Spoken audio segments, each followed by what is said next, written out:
मेरो 2-4वटा आफन्तहरूले भन्नुभयो त यस्तो रफवर्ड बोलेर गानाहरू रफवर्ड बोलेर भिडियोहरू किन बनाउँछस् भनेर भन्नुभयो कि लाज लाग्दैन तँलाई भने क्या।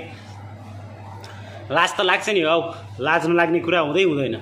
किन थाहा छ किन बनाउँछु भन्ने कुरा क्या। म जब रियालिटी कुरा लेख्छु अनि साँचो कुराहरू भन्छु नि कसैलाई मनै नपर्ने रहेछ क्या। मिठो कुरा, सत्यता, भावना, पीडा, आँसु, वेदना हैन। यहाँ गाली दिन, रफवर्ड बोल्न, आधा शरीर देखाउन, पछाडिको गाँड नभएको गाँड देखाउन, 2टा छातीको चेस्टहरू देखाउन, नाङ्गो शरीर देखाउन, भए नभएको गालीहरू सुन्न मान्छेलाई मन पर्दो रहेछ क्या। वास्तविकता क्या हैन।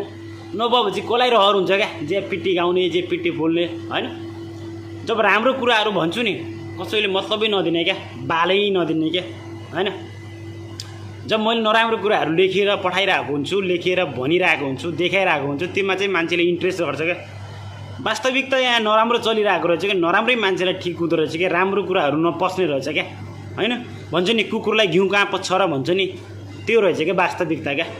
अनि भन्छ क्या मलाई यस्तो किन गर्छस् उस्तो किन गर्छस् भनेर। हो मैले गरिरहेको छु, मलाई थाहा छ यो सब कुराहरू हैन। तिमीहरूले सिकाउनु पर्दैन क्या, बुझ्यौ नि। म त्यो ठाउँबाट गुज्रेर बाहिर निस्किसके मान्छे हो क्या। मलाई थाहा छ past is past, planning of the future, life is not a joke हैन। लाइफ इज जोर्नी भन्छ क्या। यो जिन्दगीको मोड हो। जिन्दगीको मोडलाई कतातिर लाने कतातिर नलाने भन्ने आफ्नो हातमा हुन्छ क्या हैन। अनि मेरो भाइ तेरो जिन्दगी तँलाई जति खतरा लाग्छ नि त्यति मलाई पनि मेरो जिन्दगी खतरा लाग्छ क्या हैन। भरे होला तँसँग धन सम्पत्ति पैसा होला हैन, तर जुन मानवता मसँग छ नि त्यो मानवता तँसँग भेट्दैन क्या मैले, बुझ्यौ नि। भोलि मरेर जाँदा तँलाई तेरो पैसा मलामी बनेर कहिल्यै जाँदैन क्या। तैँले बनाएको 2-4वटा साथी र आफन्त तँलाई जलाउन मलामी काठ बोकेर जान्छ कि शमशान घाटमा क्या हैन। तर मलाई थाहा छ यहाँ मरेको लासलाई पनि गाली दिने मान्छे मैले भेटेको छु। मैले जित लेखेको छु, मैले मित लेखेको छु, आफ्नै छोरीको बलात्कार गर्ने निस देखेको छु। मैले गीत लेखेको छु, मैले हित लेखेको छु, हसल गरेपछि जित भेटेको छु, आफ्नै छोरीको बलात्कार गर्ने बाउ निस देखेको छु। मरिरहेको लासलाई गाली गर्ने मान्छे नि भेटेको छु मैले। तँले सिकाउनु पर्दैन क्या ब्रो, के गर्ने के नगर्ने भन्ने कुराहरू त्यो हामीले राम्रोसँग थाहा छ क्या।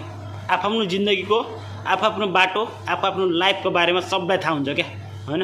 कोही राम्रो गरिरहेछ, कोही नराम्रो गरिरहेछ, कोही गरिरहेको छैन, कोही सडिरहेको छ, कोही मरिरहेको छ हैन, कोही पछि परिरहेको छ, कोही लडिरहेको छ हैन, कोही खोला तरिरहेको छ हैन। त्यो आफ्नो ठाउँमा गरिरहेको क्या, बुझ्यौ नि। तर तेरो लाइफमा एकदम बेस्ट अफ द बेस्ट छ भने